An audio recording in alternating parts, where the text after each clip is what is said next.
Once I had made up my mind to do this, I swam out to the ship and explored it from top to bottom. In the captain's cabin, I found a telescope and a Bible. In the storeroom, there were provisions in plenty, and in the carpenter's shop, all sorts of tools which would be very useful. When I visited the powder room, I found 3 guns, 7 muskets, bullets, lead and powder, as well as an old sword, enough to withstand a siege. I made a raft out of some planks and took my booty back to the shore. During the days which followed, I returned to the ship regularly and brought back with me iron levers, chests, empty barrels, blankets, a hammock, and all the ship's sails. I would have brought back a lot of other things, but 13 days after I had been shipwrecked, another storm carried the ship out of my sight. Far from being worried over this loss, I said to myself, "Robinson, you took from the ship everything that could possibly be of use to you. You've got tools. Use them to improve your situation. If you do that, you won't have time to be sorry for yourself." The first thing I did was to drive a post into the ground near the sea. To the post, I fixed a cross made of planks, and I put the following inscription on the cross: "I landed here on September the 30th, 1659. I decided to make 3 different sorts of notches on the post. Small ones for the days, slightly bigger ones for the weeks, and big ones for the months. And in that way, I would have a calendar kept constantly up to date. To protect myself from the wild animals, supposing that there were some on the island, I chose a rock at the foot of which I erected a tent, which I surrounded with a double palisade of stakes. Then I hollowed out the rock with my iron bar and made a spacious cave, which served me as dining room, kitchen, and cellar. And lastly, I made myself a table and a chair. All this involved a lot of work, and it took me a year or more to carry it out. I had thrown away the corn, which had been half eaten by rats, and I was surprised to find one day that it had given good seeds that I was careful to sow. For 3 years my crops were poor, but the 4th year there were so many ears of corn that I was sure never to be short of grain. To grind it, I made a heavy pestle. To sieve the flour, I used an old scarf, and instead of an oven, I used stones brought to white heat. My bread had a fine appearance, and it was not without some pride that I ate it for the first time. One morning, as I was going through the woods, I caught a parrot. I tamed it, and after a few months it could pronounce my name, as well as a few sentences which I had very patiently taught it.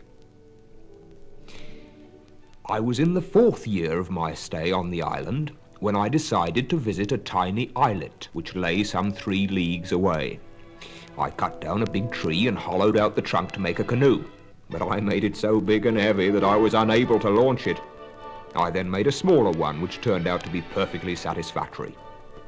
All this, in addition to the other things I was doing, took me 2 more years. As soon as my boat was finished, I put out to sea, but almost immediately a strong current took me so far from the shore that I thought that I was lost forever. I'd nearly given myself over to despair when I noted that the water had a lighter color and that the current was less strong.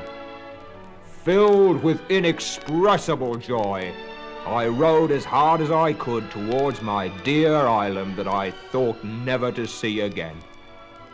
Exhausted, I flung myself down on the ground and fell into a disturbed sleep. A voice woke me. Robinson, Robinson Crusoe, where have you been? Where have you been? Oh, Robinson Crusoe. It was my parrot.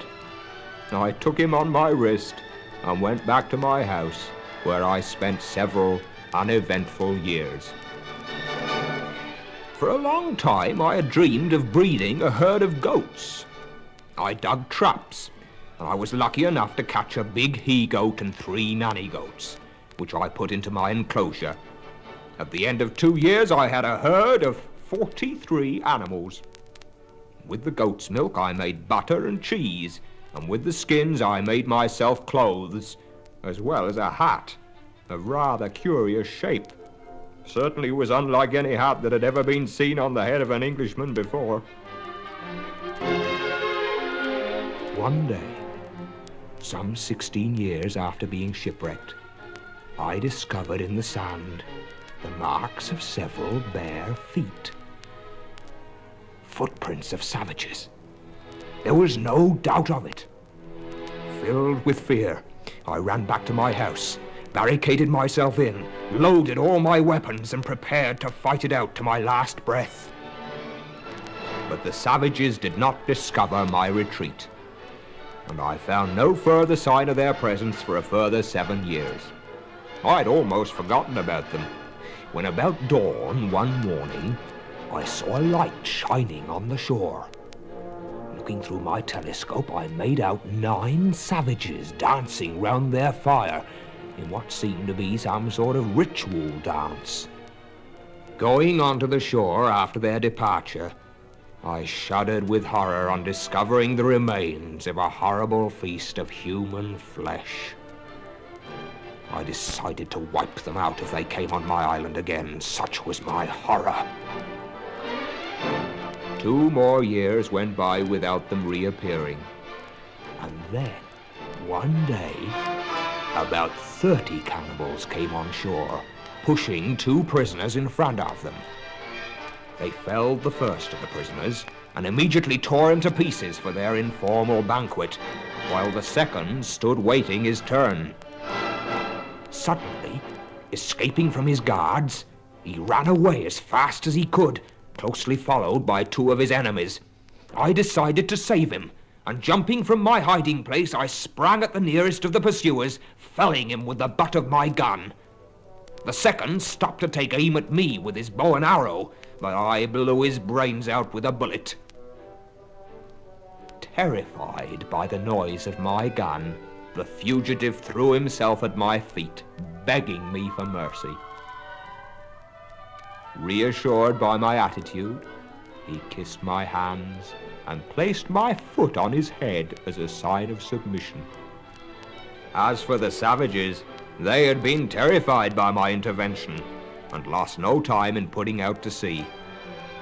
To commemorate the day, I gave the man I had saved the name of Friday. He was young, well-built, with a fairly light skin, and he seemed intelligent. I taught him my language, and at the end of 3 years, he knew enough words for us to be able to understand each other perfectly.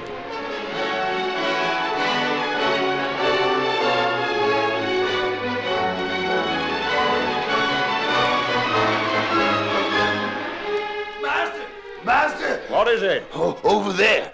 1, 2, 3 canoes. Savages come to eat us. Courage, Friday. Do you know how to fight? Me shoot with gun, but many come, very many. I'm ready to risk my life for you. Are you ready to do the same for me? When master say die, me die. Follow me then. Come on. Here, stop. Let's hide under the trees. There are at least 20 of them. And there are 2 prisoners. They go eat prisoners. One of the prisoners is a white man. We must save him. Are you ready? Yes, master. Fire! Follow me! Are you hurt, sir? No, thanks to heaven. Take this gun then, and let's give these devils something to think about. With pleasure.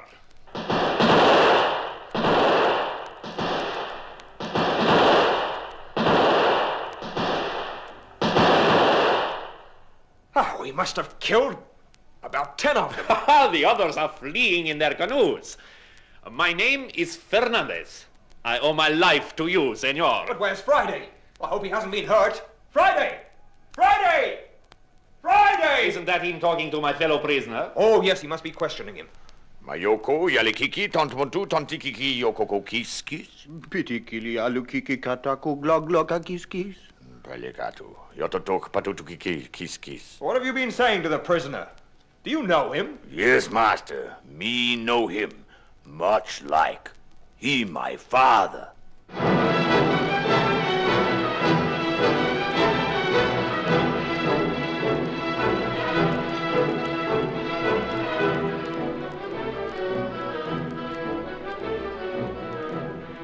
How did you fall into the hands of these cannibals, Senor Fernandez? We were on our way from the Rio de la Plata when our ship was wrecked. We reached an island, and all my companions were massacred. I would have met the same fate if it had not been for you. Master, big ship, he arrived. A big ship? Well, let's go and see, Senor Fernandez.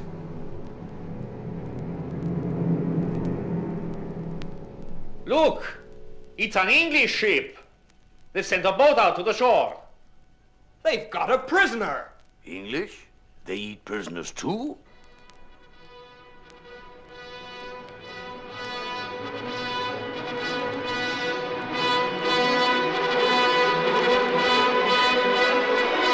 Whoa, lads, let's have a look round the island. What about the prisoner? Don't you worry about him. He won't get away.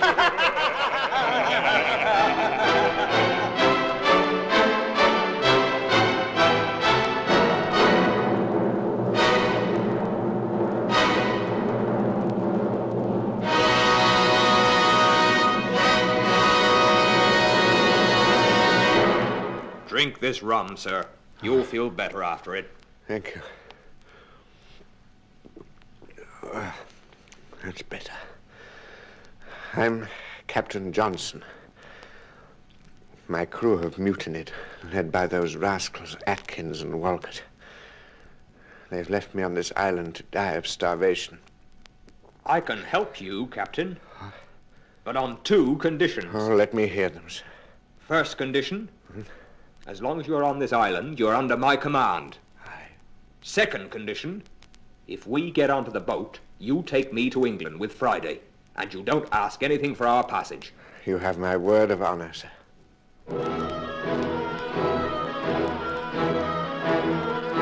The captain's disappeared. The devil take him. Come on, all of you. We'll get back to the ship and raise anchor. I've got a plan, Captain, and all you've got to do is to back me up in what I say.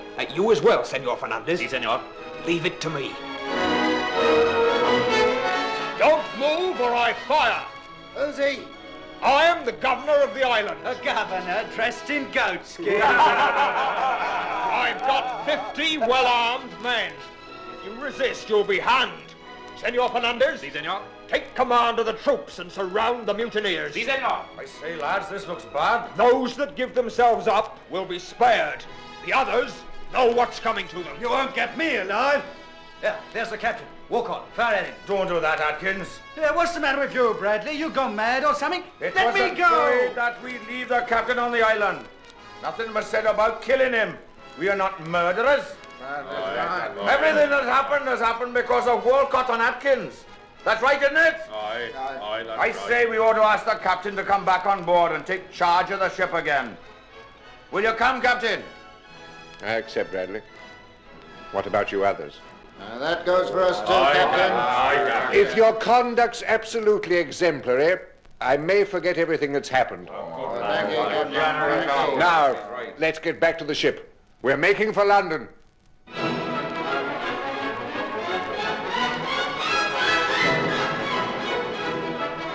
Me happy go England with master. Go England, go England. Yes, you're coming as well, Paul. You know miss your island? Yes, perhaps a little. I've spent 28 years on it.